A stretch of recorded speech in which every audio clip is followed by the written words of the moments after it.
Salut et bienvenue sur le podcast Ma dernière séance de psychanalyse. Chaque épisode est le témoignage d'une personne qui me raconte sa dernière séance sur le divan et comment la psychanalyse l'a aidé ou pas. On se parle du déclic pour se lancer, les nœuds intimes travaillés et l'impact concret de l'analyse sur sa vie. Moi c'est Guillaume, je suis l'instigateur de ce podcast et j'ai fait 10 ans de psychanalyse.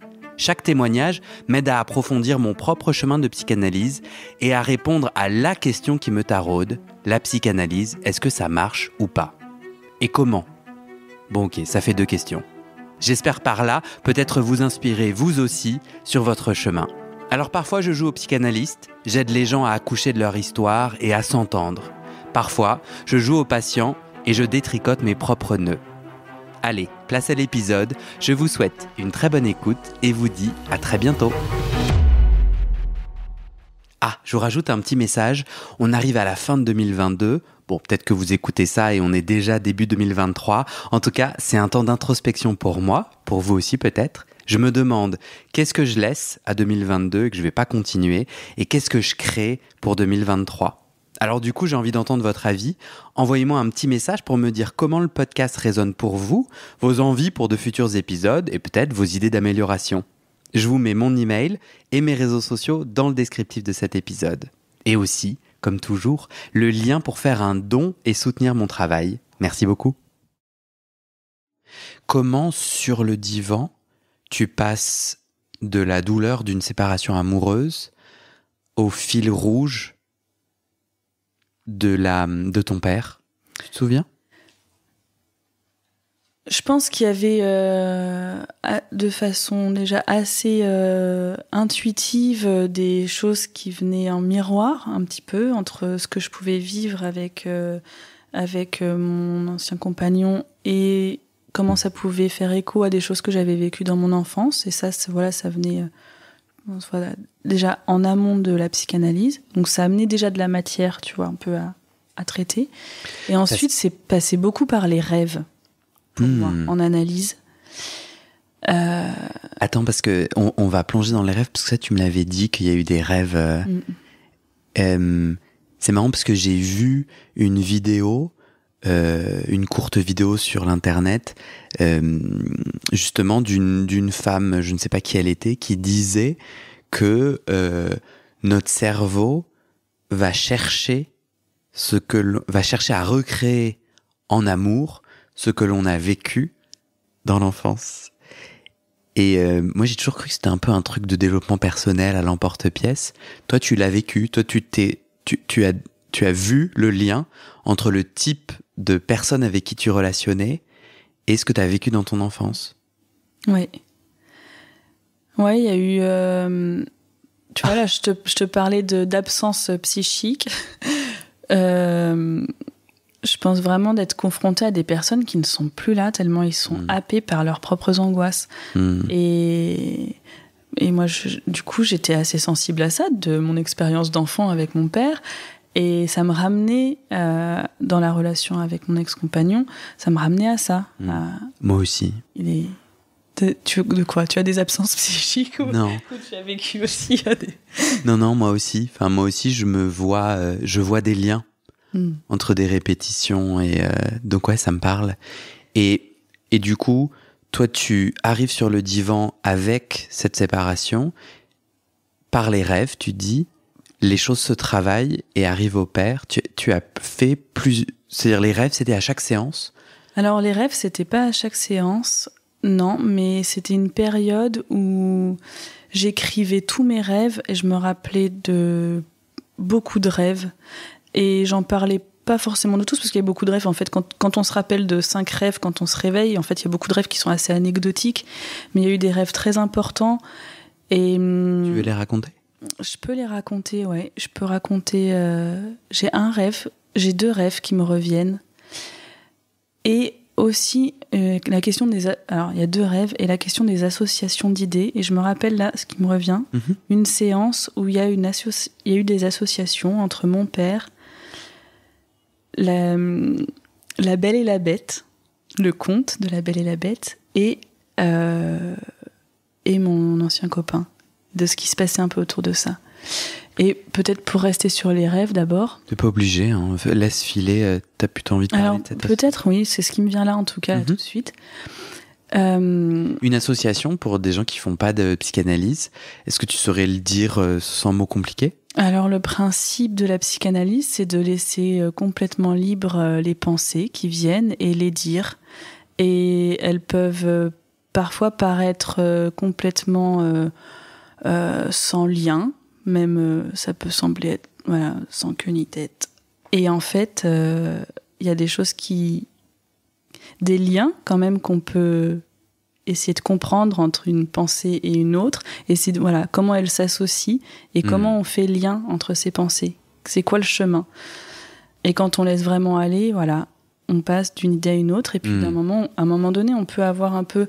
Et pour moi, le travail du psychanalyste, il est un peu celui-là aussi, pouvoir à un moment donné peut-être tourner un projecteur, une lumière sur... Là, vous êtes passé de ça à ça, qu'est-ce que ça vous évoque ? Et d'avoir un peu la lumière braquée sur quelque chose. Ah oui, et on quelque creuse. chose d'autre arrive. Qu'est-ce que t'as... Et l'exemple que j'avais, tu vois, par exemple, c'est une séance où je sais même plus de quoi c'est parti, mais je parlais de mon père, d'un anniversaire, d'un cadeau qu'il m'a fait, la cassette de La Belle et la Bête, la cassette vidéo. Et puis ensuite parler de qu'est-ce que c'est La Belle et la Bête, qu'est-ce qui se passe dans cette histoire-là, qu'est-ce que ça m'évoque. Et puis laisser passer comme ça, tracer le chemin comme ça, et puis arriver en fait à sortir des choses une pensée en entraîne une autre, Sorti quoi ? Qu'est-ce que t'as dit de La Belle et la Bête ? Je trouve ça passionnant parce que le conte, tu vois, le conte, mais il y a d'ailleurs des études, je crois, psychanalytiques sur les contes, mais le conte, les personnages, les structures de pouvoir entre personnages, les abus, etc., viennent aider notre cerveau à dire quelque chose qu'on n'arrive pas à voir chez nous ou à ressentir. Qu'est-ce que tu en as dit de La Belle et la Bête ? Il me semble que ce que j'en ai dit, pour résumer, je résumerai l'histoire comme ça, c'est une jeune femme qui se retrouve emprisonnée, prise au piège d'une bête monstrueuse, et elle voit avec le temps, à l'intérieur de cette bête monstrueuse, une once d'humanité. Et elle va s'accrocher à cette once d'humanité pour faire émerger l'être humain et l'amour de cet individu qui, au début, est juste un monstre effrayant. Et voilà, moi, ça me ramenait à ça. Tu vois, l'idée de sauver mon père, qui pouvait, je pense, avoir une représentation un peu monstrueuse pour moi, d'incompréhension, un peu, être prisonnière de cette relation-là, avec l'espoir toujours de nourrir de l'humanité, de faire exister quelque chose dans la relation.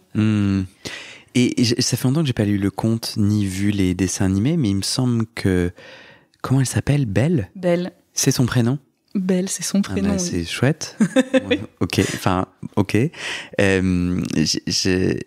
je crois qu'ils en ont fait une nouvelle version avec Emma Watson, que j'ai vue d'ailleurs, où là, elle s'appelle toujours Belle, mais elle lit des bouquins quand même. Parce que son père... Attends, c'est son père ? En tout cas, ils lui ont foutu des bouquins, parce que Emma Watson, en plus, elle est assez féministe à l'ONU et tout. Bon. Je me souviens, dans ma représentation de ce conte, qu'il n'y a pas de villageois, ou en tout cas de villageoises, enfin, la Belle n'est que dans ce château. Est-elle prisonnière ? Je crois qu'au début, elle l'est. Mais en tout cas, je me rappelle d'un vide total, c'est-à-dire que Belle, elle n'a pas d'autre choix que de gérer le monstre, en fait. Elle peut pas partir avec son sac de rando, planter ses tomates, bouquiner, aller voir le monde. Et d'ailleurs, je me rappelle plus du coup comment dans la narration on me fait comprendre que bon, elle est dans le château et elle a pas le choix. Il y a ses potes, le chandelier et puis l'horloge. Elle se perd en fait. Elle se retrouve là-bas par hasard. Je sais plus comment elle arrive dans cette forêt. Mais ce qui nous intéresse plus là, c'est ce que c'est ce que notre inconscient a gardé. Donc moi, ce que je te partage, c'est que dans mon inconscient, elle est sauveuse et en plus elle n'a pas d'autres options et je ne me souviens pas l'entendre faire le choix de dire parmi tous les projets de ma vie, me faire la bête est vraiment le truc qui va m'épanouir le plus. Tu vois ? Bon. toi, toujours est-il que ces associations font ressurgir sur le divan, grâce à ce conte, et je trouve que tu le dis vachement bien, qu'est-ce que je fous dans le château avec le mec poilu? Voilà. Et ça s'est transposé à la relation dont j'essayais de me défaire à ce moment-là. Il y a eu cet écho-là. Qu'est-ce que je fais dans ce château avec cette bête poilue? Voilà. Comment ta psychanalyse, du coup, t'a aidé? Toi, tu disais, elle axe la lumière. J'ai noté lumière, je me rappelle plus exactement de tes propos, mais j'ai trouvé ça joli. C'est comme si elle éclairait certains endroits, de dire, tiens, c'est marrant, là, vous avez fait ça. Du coup, elle ne te disait pas des interprétations plus spécifiques en mode, alors là, Marianne, asseyez-vous, la bête, c'est votre up. La belle, c'est vous. Non, je crois qu'elle elle posait des questions. Alors, c'est vrai que j'ai un vague souvenir de ces interventions. Je sais plus vraiment comment elle s'y prenait. Elle posait des questions peut-être, mais non, en fait, non, attends. Je crois plutôt qu'elle répétait des mots. Ouais, bien sûr. Et en fait, c'est ça. Elle répétait des mots ou des morceaux de phrases, et ça m'invitait à... Du coup, elle mettait la lumière sur des choses que j'avais dites. Pareil pour moi. Et ça m'invitait à les... du coup, je les entendais avec une voix extérieure. Mm-hmm. Et ça m'invitait à les reprendre, à les préciser, à me dire, maintenant, en fait, c'était pas exactement ça, ou à passer à autre chose. Enfin, c'était vachement comme ça qu'elle fonctionnait. J'ai dit RUP tout à l'heure, comme j'ai des personnes âgées qui m'écoutent, ou plus âgées que moi. RUP, c'est père en verlan. Je trouve ça vachement intéressant parce que, pour moi, ne pas voir mon analyste...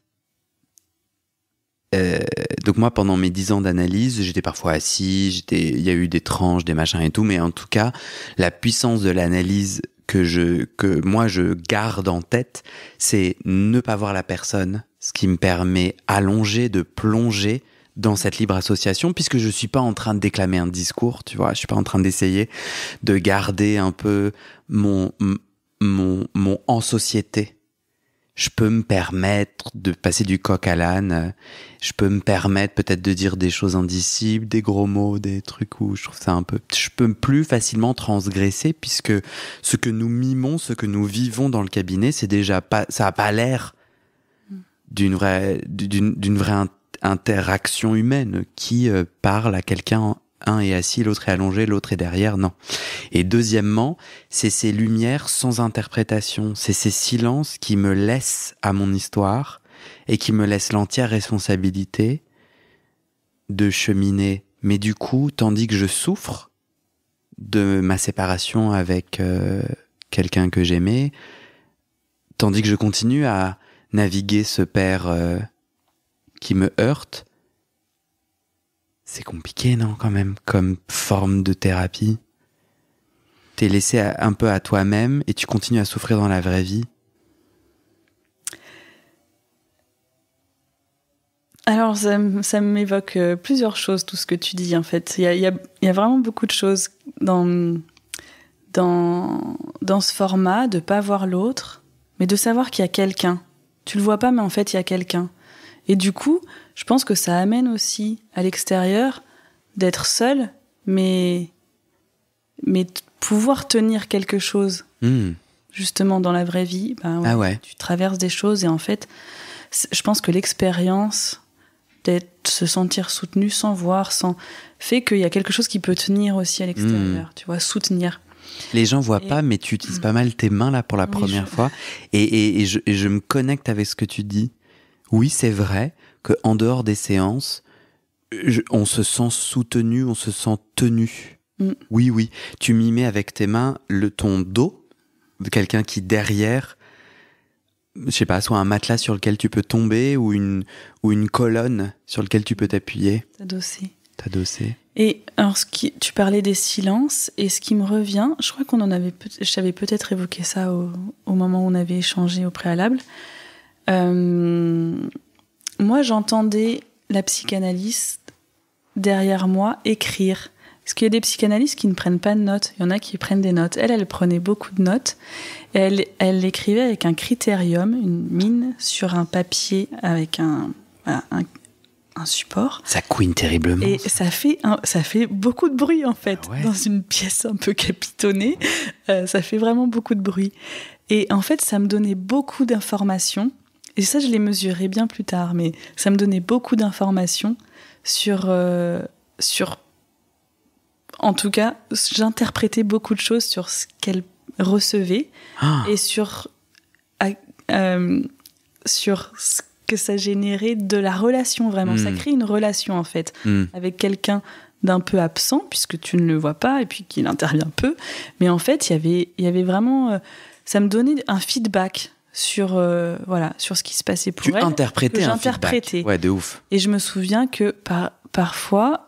J'avais des rêves, j'amenais des rêves, et j'avais le sentiment que quand je lui disais j'ai rêvé de quelque chose, tac, j'entendais la mine se poser, et là je commençais à dérouler mon rêve, et j'entendais derrière le bruit de la mine sur le papier, avec quelque chose d'un peu d'une intensité, tu vois. Et moi ça me mettait dans une intensité. Ça te rétribuait. T'as le syndrome de bon élève ? Oui, clairement, j'ai le syndrome de bon élève.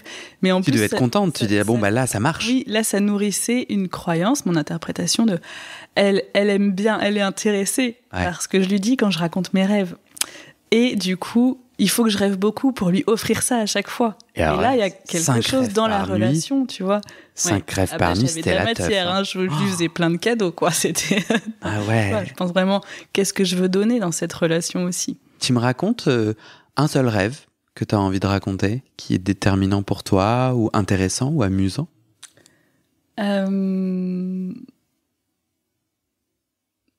Ouais. Alors...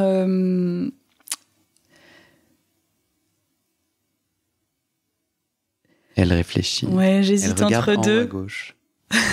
J'hésite entre deux rêves, mais je vais partir peut-être du premier qui est en fait fait le premier, le deuxième se font un peu écho. Alors peu importe. J'avais rêvé. J'étais dans une vallée au milieu des montagnes.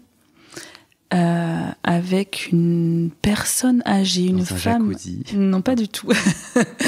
Avec une femme un peu âgée et un chien que j'aimais beaucoup. Qu'on connaît ? Qui était mon chien. D'accord. À l'époque. Et cette femme ? Et cette femme, non, inconnue. Mais elle avait une figure... elle était plutôt rassurante et sage.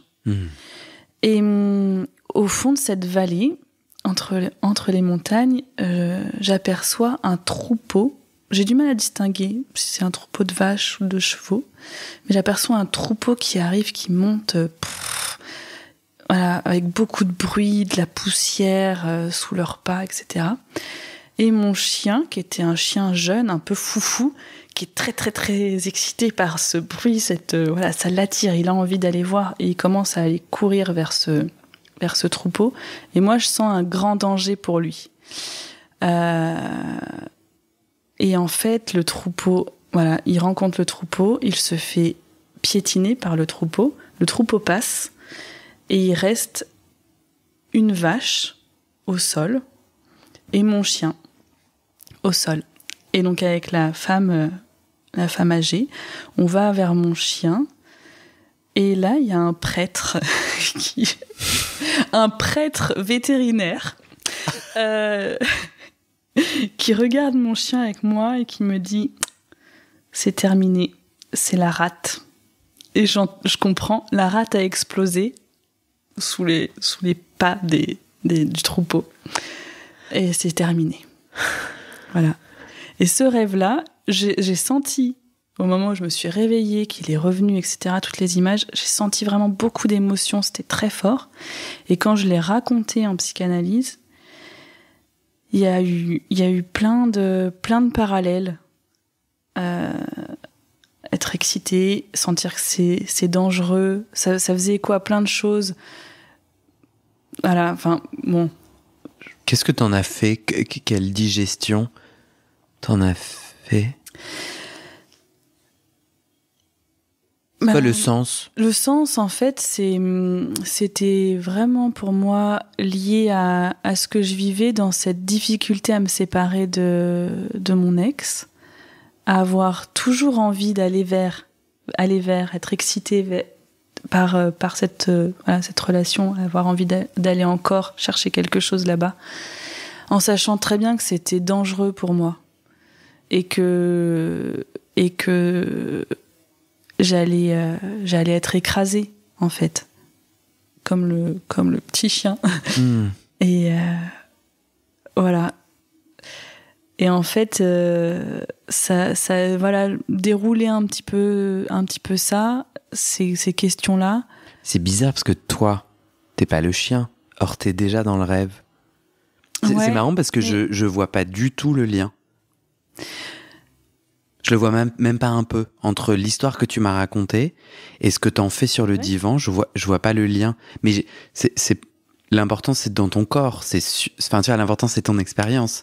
Mais je pense pas que j'ai réussi à m'y connecter. J'ai la sensation que dans les rêves, on peut être chaque élément, chaque personne, chaque créature peut être un peu une représentation de nous-mêmes. Oui, mais dans ces cas-là, tu peux rêver de n'importe quoi et tu vois, tu peux dire j'étais en train de manger une feuille de salade, elle est tombée à terre, je l'ai perdue. Là, et je me moque pas, hein, mais c'est juste. Mais en gros, du coup, c'est la teuf, quoi. Tu fais un rêve et après tu fais le pont avec ce qui est important pour toi.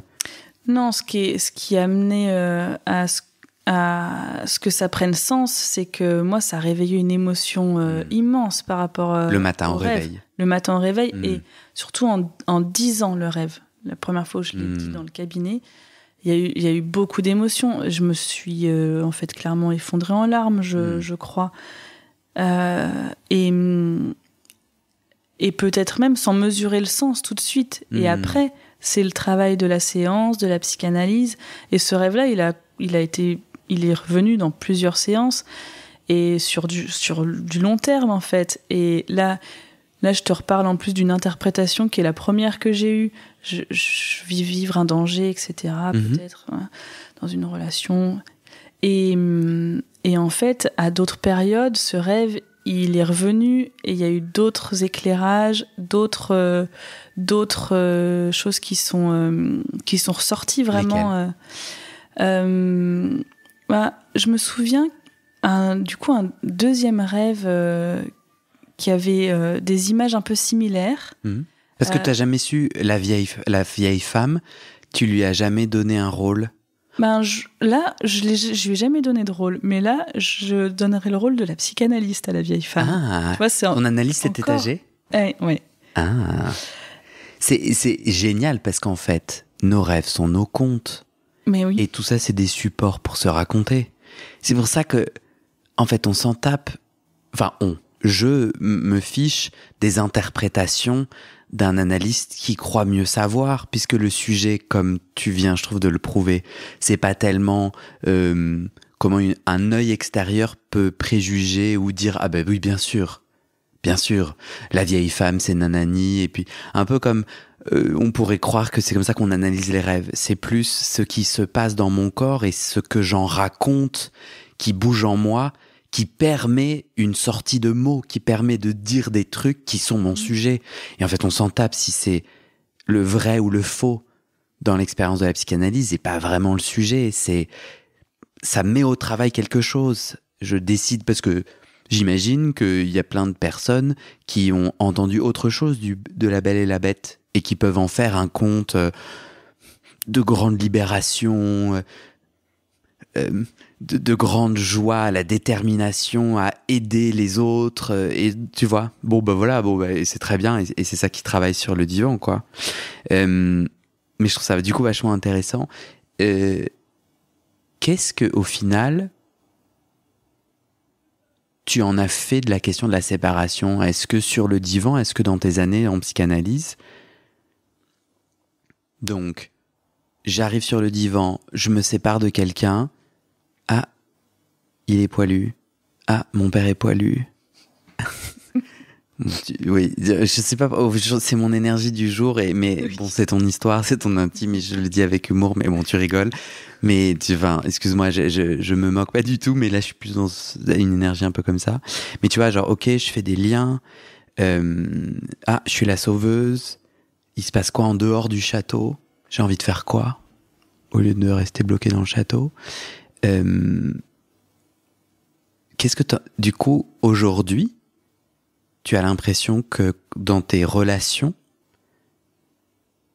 tu es plus aligné et donc tu arrives à mieux te séparer?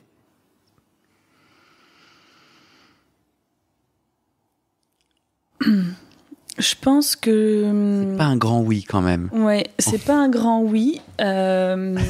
C'est un oui modéré. Ok. Je pense que j'ai moins peur de me séparer. Et du coup, je vais être moins dans des attitudes. Je sais pas si c'est vraiment une question d'attitude d'ailleurs. Je pense que c'est pas le meilleur terme, mais dans un évitement de la séparation. D'accord. Tenir, tu vois, tenir quoi qu'il arrive, même si je vais me faire piétiner par un troupeau ou je sais pas quoi, tenir. Je pense que je lâche beaucoup plus facilement. Mais ton sujet d'ailleurs me semble pas être la séparation, mais plutôt le syndrome de la sauveuse, qui rend la séparation terrible. Est-ce que tu continues dans tes relations à surinvestir un rôle? Tu te vois continuer à aller vers des personnes qui sont en souffrance et que tu vas sauver? Non, je crois que dans mes relations personnelles, intimes, pas du tout. Mais je pense que dans les relations professionnelles, j'ai pas la croyance que je vais sauver des gens, mais en tout cas, je pense que je peux mettre cette part de moi au service de mon travail aujourd'hui. C'est un talent. Voilà, peut-être que du coup, c'est plus équilibré. Voilà, je réponds à une mission professionnelle. C'est encadré. Du coup, c'est encadré et ça pose des limites et ça fait aussi on va pas au-delà de ses propres limites. Enfin. T'es amoureuse aujourd'hui? Non. Pourquoi t'as hésité? Parce que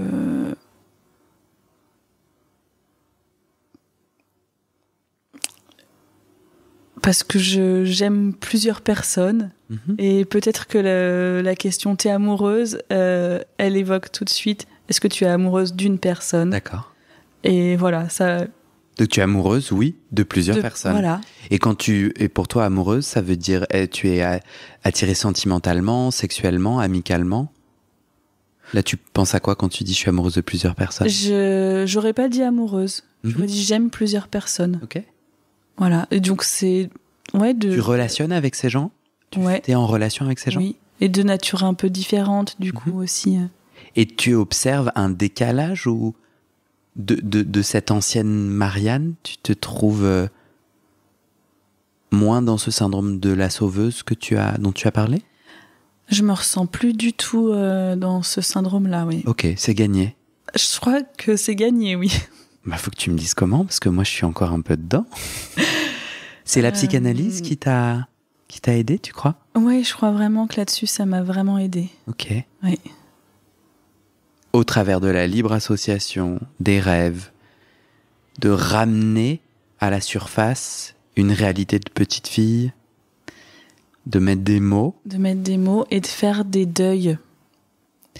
De façon symbolique, mais de faire des deuils.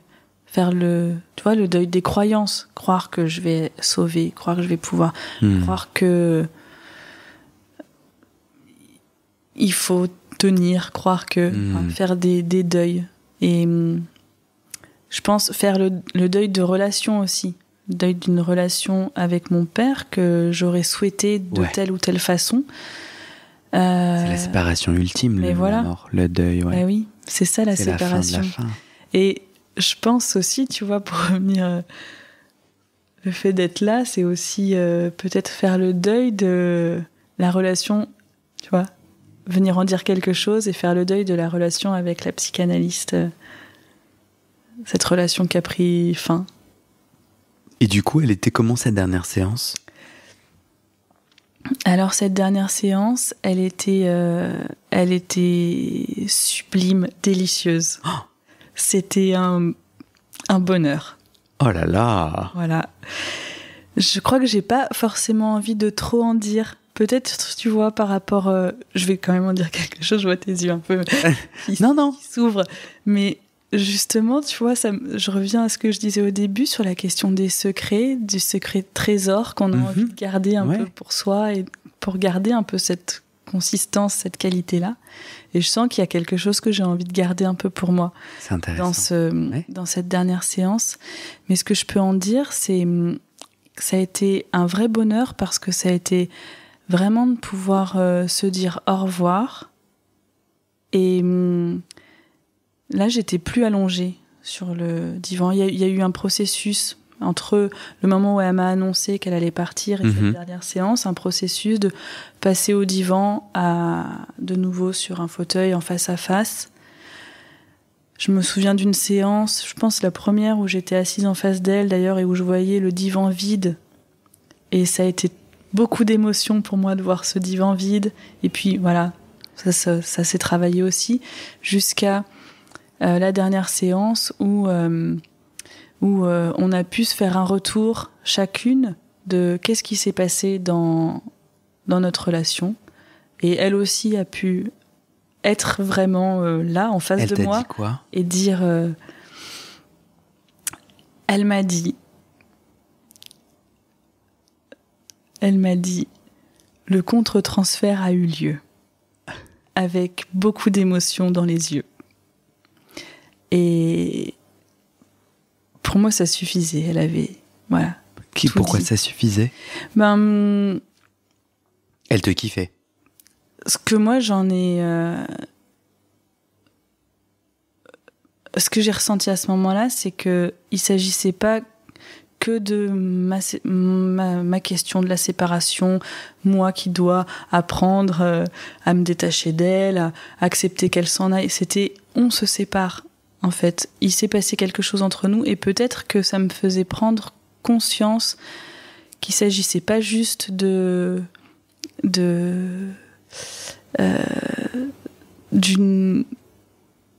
une analyse, on pense qu'on vient travailler que... Enfin, moi, peut-être je pensais ça. Voilà. Je veux pas te dire on. Moi, je pense peut-être que je venais travailler que des choses pour moi, que c'est il y a quelque chose de très individuel, en fait, un peu individualiste aussi sur la psychanalyse. Ça me faisait réaliser qu'il y avait une relation qui s'était vraiment, vraiment tissée, quelque part, et que elle avait existé, et cette relation-là, dans les deux sens. Et je pense que dans la psychanalyse, il y a peut-être pas souvent de la place à ce que ça existe vraiment. Mais, du coup, quand tu dis que c'était sublime, c'est que tu as senti beaucoup d'amour dans cette dernière séance. Exactement. En quoi ça t'a été utile de ressentir ce contre-transfert? Le contre-transfert, c'est ce qui se passe dans la tête humaine de l'analyste qui vient si mal traiter, interférer avec son travail. C'est du coup les émotions que ton analyste vit par rapport à ce que tu dis et ce que tu fais et qu'il faut bien négocier, quoi. Parce que du coup, en quoi ça t'a été utile Ça m'a été utile parce que dans la question du transfert, c'est aussi à quelle place on met l'analyste. Qu'est-ce qu'on projette sur lui, voilà. Et qu'est-ce que ça fait revivre des affects, voilà, d'autres relations, alors le père, la mère, mais aussi tout le reste. Et du coup là, c'était ton père qui t'aimait. Je pense que c'était mon père, ma mère et toutes les figures qu'elle a pu prendre au cours de l'analyse. Qui te valident. Qui me valident, non, mais qui m'aimaient, qui m'ont aimé. Et ça t'a donné de l'essence. De l'essence dans la voiture ou de l'essentiel?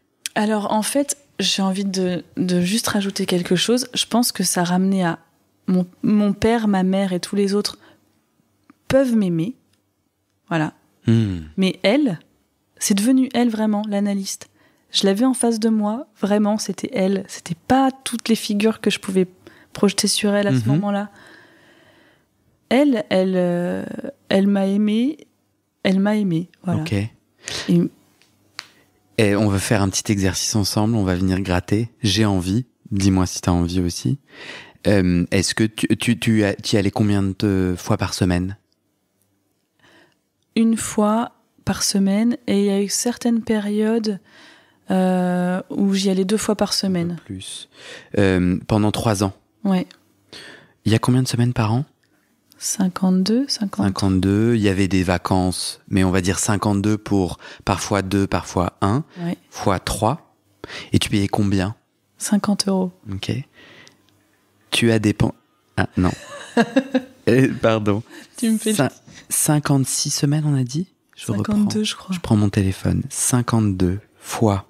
Fois 50 fois 3. Fois 50 fois 3. Tu as dépensé à peu près 7 800 € dans cette relation professionnelle. Et du coup, je te gratte à cet endroit parce que si j'ai un rapport sexuel avec un ou une travailleuse du sexe que je rétribue, et ce pendant 3 ans, et que je te dis, elle m'aime, cette personne m'aime.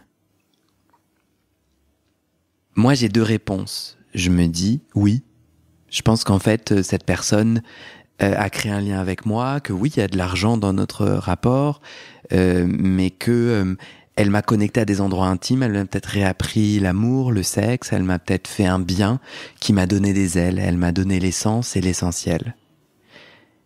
Mon autre avis, c'est de dire, ben non, Guillaume, c'est son métier. Et c'est comme si, du coup, moi, j'ai pas eu ce que toi, t'as eu. Donc peut-être que mon propos, c'est-à-dire moi, au bout de 10 ans, le mec est le même, froid comme un glaçon et chaud comme une cheminée embrasée, et non embrassée, mais tu vois, donc vaporeux de cette stature qu'il savait tenir, il a resté le même et il m'a dit, je suis pas d'accord. On se voit, je sais plus, mercredi ou vendredi, et moi je suis parti comme ça. Peut-être que c'est ma jalousie, parce que j'aurais aimé avoir l'amour et les yeux pétillants que tu as. Donc peut-être c'est de la jalousie qui parle, et je dis, ouais, toi tu l'as eu.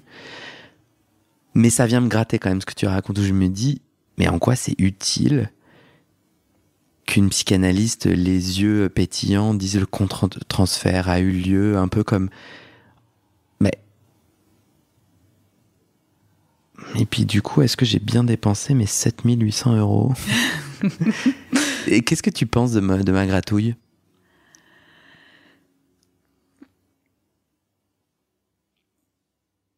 Elle se tient... Je me tiens le menton, un signe de réflexion profonde. Parce que au final, si ça t'a donné des ailes, on s'en tape de mon interprétation. Ah, mais... Et que c'est très bien, point. Non, mais c'est intéressant ce que tu dis. Mais en fait, tu me dis, c'est la personne, là, Guillaume, qui m'aimait. C'est l'analyste. Ah, et moi, je suis là, alors... à qui t'as donné 7 800 €? Oui, peut-être qu'il faut que je précise, alors. On peut s'aimer en s'échangeant d'argent, hein, d'ailleurs. En fait, c'est alors, je sais pas, peut-être que le mot amour est pas adapté, peut-être ça renvoie à trop de choses... Mais c'était un cadre, c'est un cadre particulier, la psychanalyse. C'est, voilà, il y a le cadre professionnel, etc. Transfert d'argent, c'est voilà. Mais ça t'a aidé. En tout cas, cette dernière séance ou qui était magnifique, t'a aidé. Dans ton rapport à la séparation, ce qui s'est joué, oui, t'a aidé. Écoute, je sais pas comment te répondre à ça. C'est oui ou c'est non. Ah oui, ça m'a aidé. Voilà. C'est sûr. Bah voilà, bah c'est super. Tu sais pas comment. Moi, je suis un peu étonné. Enfin, non étonné, j'ai envie de gratter un peu cet immense pouvoir qu'elle a et sa posture à elle. Mais bon, c'était vous qui étiez dans le cabinet et toi tu dis ça m'a aidé. Bon bah, en tout cas, j'ai pas de jugement particulier. Et si c'est une bonne professionnelle, elle a joué le jeu dont tu avais besoin pour mieux te séparer à présent. Mais rien de tout ça la concerne, j'espère. C'était pas elle que t'as rencontrée. C'était un canevas blanc qui t'a appris pour 7 800 € à mieux te séparer.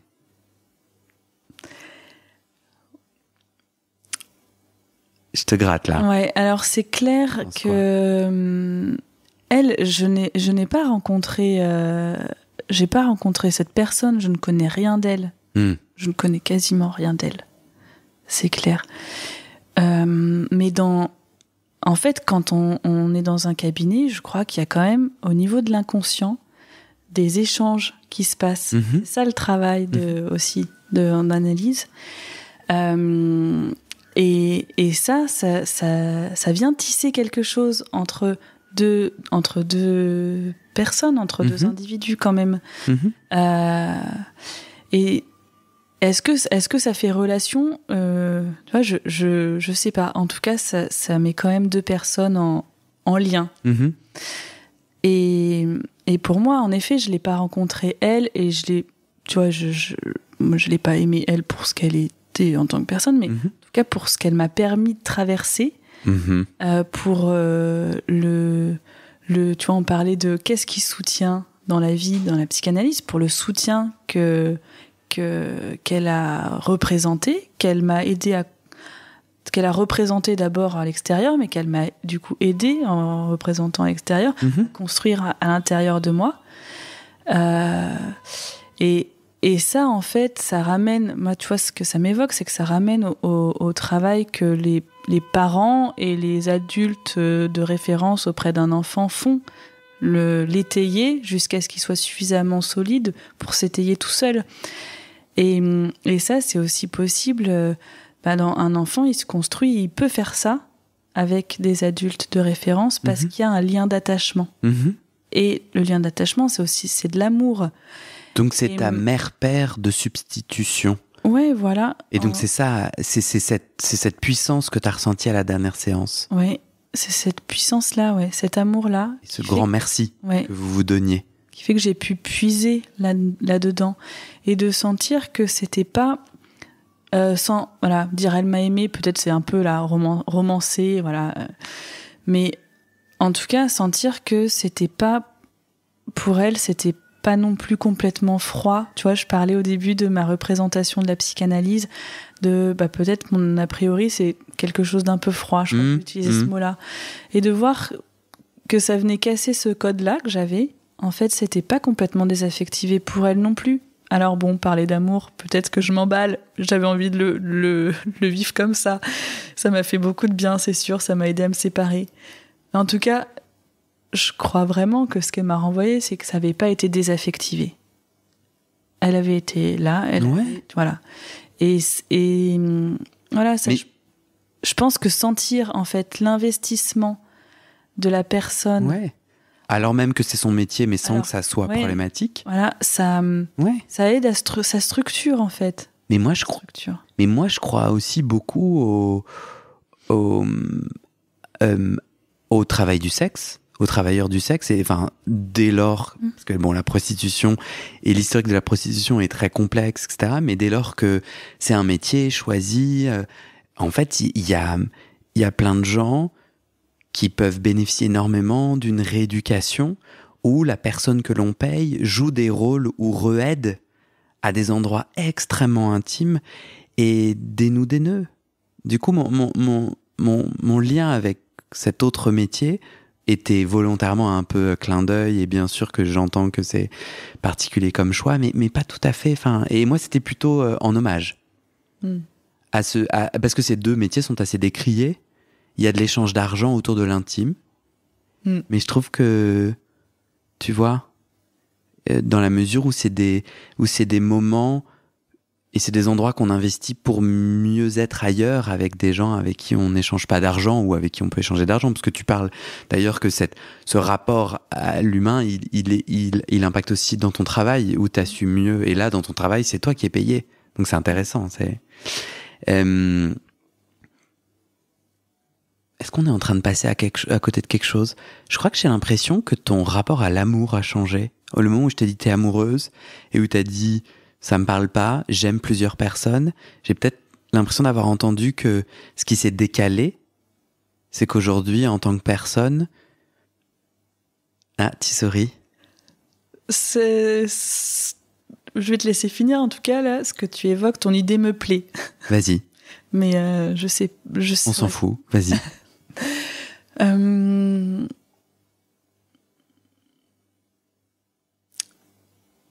Est-ce que mon rapport à l'amour a changé ?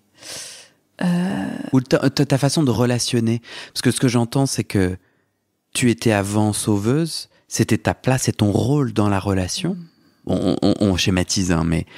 Et que là, autre chose s'écrit, et je perçois que tu ne sembles plus être belle en attente du mariage avec l'homme qui va te compléter et prisonnière d'un mec ultra poilu, quoi. Alors qu'apparemment, en tout cas, bon, je sais pas comment finir cette... Alors, c'est certain, T'es allé dans le village et t'as rencontré des gens, voilà. des livres, des films. Et c'est clair que ce mythe-là n'est plus une quête inconsciente, parce que c'était pas conscient, cette recherche d'être la sauveuse. Et c'est pour ça que c'était complètement enfermant. Tu te projettes dans une relation à deux, amoureuse ? Oui, je me projette quand même dans une relation à deux amoureuse. Tu t'aimerais te marier ?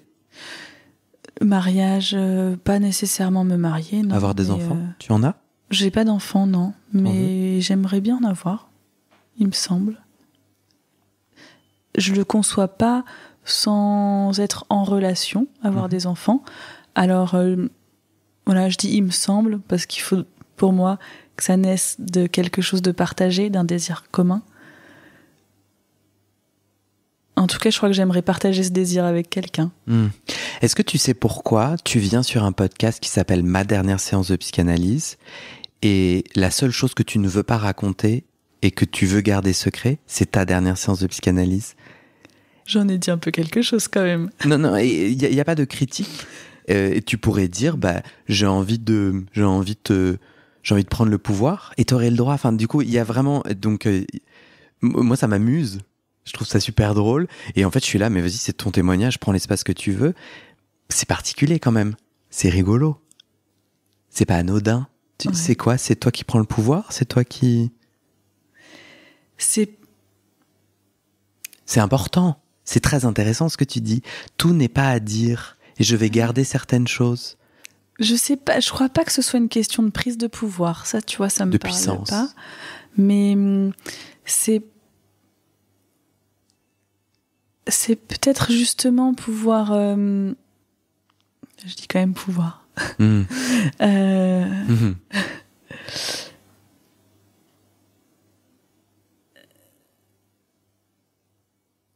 Ah, je suis désolée, je sais pas comment répondre à ça. C'est ok. C'est ok ? C'est quoi ton mot de la fin ? Si tu en avais un. On est passé à côté de quelque chose d'important que tu avais envie de dire et que tu n'as pas pu dire ? Non, je crois pas qu'on soit passé à côté de quelque chose.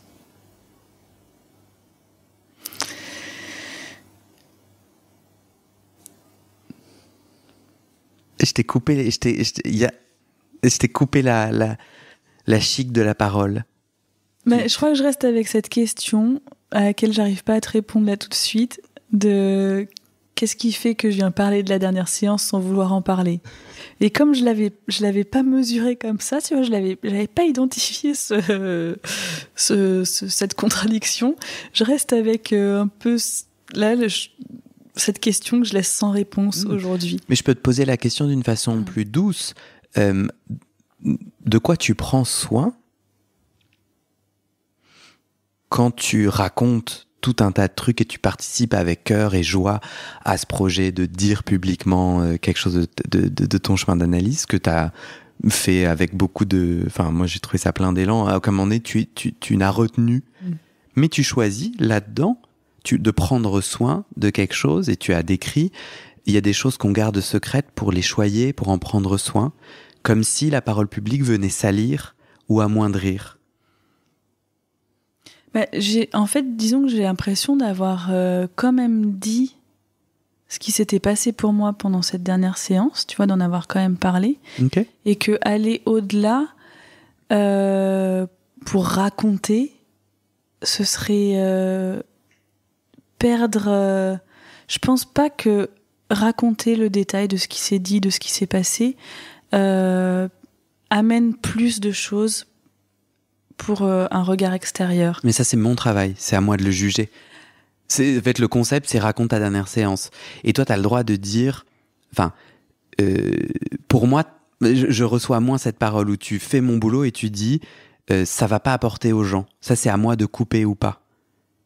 Toi, ton travail, c'est de témoigner et de dire... Donc, par exemple, moi, j'ai un autre podcast sur la sexualité et je raconte beaucoup de choses de mon intime sexuel, mais il y a des choses que je ne dis pas. J'ai des choses de mon intime sexuel que je garde secrètes et je prends soin dans ces cas-là de mon jardin secret, de cet espace où du coup il y a une jolie barrière autour de mon jardin secret et c'est moi qui en conscience décide, tiens, ça je le sors, je dis cette chose-là de ma réalité sexuelle, ça je la dis, ah tiens ça je la dis pas, il y a encore quelque chose qui est au travail, où il y a quelque chose... Est-ce que c'est ça pour toi ? Est-ce que raconter le conte de ta dernière séance dans un détail viendrait... Il y a encore des choses au travail, ou il y a des choses que tu veux... que tu comprends pas ? Peut-être que j'ai pas envie de les comprendre, en fait. Je pense que j'ai envie de les garder. J'ai envie de garder ça à l'état un peu brut, tu vois, un peu sans avoir envie de mettre des mots, sans avoir envie d'y réfléchir. Tu vois, juste l'expérience de la sensation.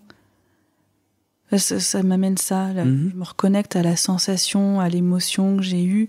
Et ça, avant de pouvoir le passer, le traduire en mots, il faut, tu vois, un peu polir, un peu, tu vois...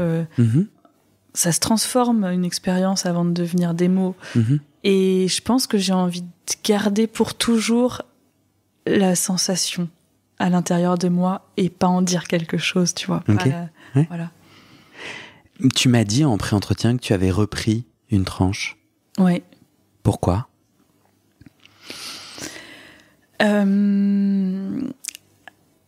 Parce que y avait certaines questions qui émergeaient, voilà, et que j'avais envie de mettre au travail sur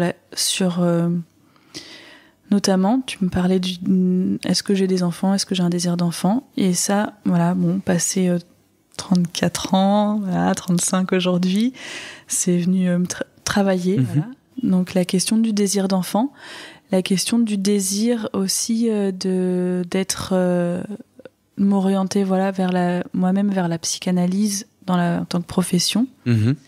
Et je repérais en fait que sur cette question de voilà, certains désirs, j'avais du mal à assumer déjà de pouvoir les dire. Je désire ça.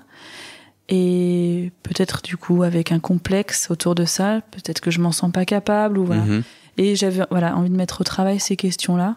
Et voilà, ça aurait réouvert la porte. Oui, je l'ai un peu senti parce que, et peut-être que, j'ai un peu senti quelque chose de similaire. Peut-être que moi, j'ai été trop brutal dans ma façon de te dire, tu viens sur un podcast dernière séance, tu la racontes pas. Moi, j'avais juste envie de dire, mais dis-moi pourquoi, mets en mots la joie que tu as à ne pas raconter. Et j'étais senti un peu te refermer comme si t'étais une mauvaise élève, mais non, mais tu vois, j'avais plutôt envie de rencontrer. Je sais la dernière question que j'ai pas posée et qui je vais m'en mordre les doigts. pourquoi ta psychanalyste a arrêté? Elle t'a dit? Elle m'a jamais dit pourquoi, mais moi j'ai interprété plein de choses. Elle nous a pas dit, mais... Voilà. Elle t'a interprété quoi du coup? Elle avait quel âge? Aucune idée. Vraiment, L'intemporalité des analyses. Alors, mais vraiment aucune idée. À la louche, À la vieille. louche, Des vieilles femmes. à la louche, j'imagine qu'elle a pris sa retraite, vraiment. C'est ça ton interprétation? Mais alors, mon interprétation, c'est qu'elle a pris sa retraite et qu'elle a déménagé, qu'elle a changé de région. Et elle est devenue... elle habite en montagne, elle a des vaches. Et Non, non, c'est un clin je d'œil. l'imagine en Bretagne. Tu ne l'as pas recontactée après? Je lui ai envoyé un message. Qui disait quoi? Je lui donnais des nouvelles, justement par au fait que j'avais repris une analyse avec quelqu'un d'autre, quelqu'un qu'elle m'avait conseillé. Ouais. Et des nouvelles du processus de formation dans lequel je venais de m'inscrire du coup en psychanalyse.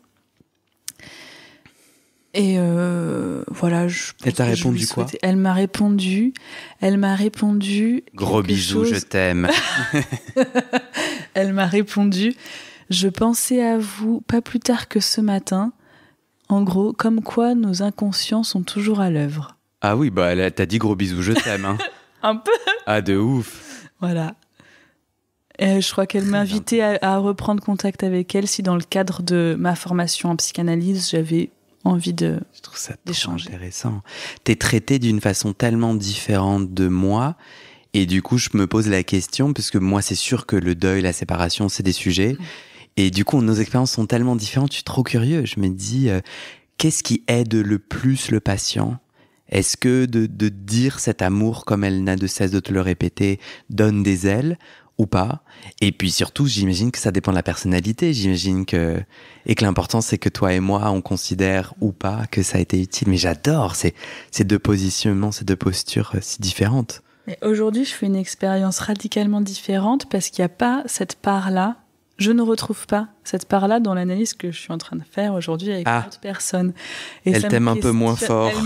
Elle m'aime moins fort et c'est fort désagréable par moments. Et en même temps, souvent, ce que je ressens, c'est qu'aujourd'hui, j'ai plus besoin de ça. Je peux faire l'expérience autrement, avec peut-être une maturité différente, une autonomie aussi, d'avoir moins besoin du regard de l'autre qui va me rassurer, de l'amour de l'autre qui va me rassurer. Oui. Et je sens que j'ai envie d'aller la chercher là-dessus. Et elle est pour le coup, très froide. Elle me ramène à ma responsabilité d'être ici dans ce cabinet. Pas venir chercher auprès d'elle quelque chose comme ça qui va me nourrir et venir un peu téter, biberonner là. Trop bien. Et voilà. C'est mon opinion que tu viens de formuler. Et c'est la fin de cet épisode. Vérifiez dès maintenant si la suite est déjà publiée. Sinon, vous pouvez vous abonner à ce podcast sur votre plateforme d'écoute pour être alerté dès la sortie des nouveaux épisodes. Et si vous aimez les témoignages intimes comme celui que vous venez d'écouter, j'ai 2 autres podcasts qui pourraient bien vous plaire. Je vous les présente. Histoire de devenir moi. Ça, c'est un podcast dans lequel des gens ordinaires me racontent un tournant déterminant pris dans leur vie. Ils racontent le déclic qui a tout changé et comment ils sont devenus un peu plus eux-mêmes. Comment devenir sexuellement épanoui? Ça, c'est un podcast dans lequel des hommes, gays, bi ou queer, racontent leur chemin de sexualité et comment ils tentent de s'épanouir face aux normes. Alors pour écouter ces podcasts, vous pouvez tout simplement taper les titres dans la barre de recherche de votre plateforme d'écoute. Mais je vous mets aussi dans le descriptif de cet épisode les liens pour écouter ces podcasts et les liens de mes réseaux sociaux pour découvrir les coulisses de mon aventure de podcasteur et aussi la page de dons pour soutenir mon travail et mes podcasts. En tout cas, n'hésitez pas à m'envoyer vos retours et vos réactions à guillaumefait-des-podcasts@gmail.com ou sur mes réseaux sociaux. Ça me motive énormément de savoir que ces histoires naviguent et résonnent, ou pas d'ailleurs. Allez, merci pour votre écoute et à très bientôt dans vos oreilles.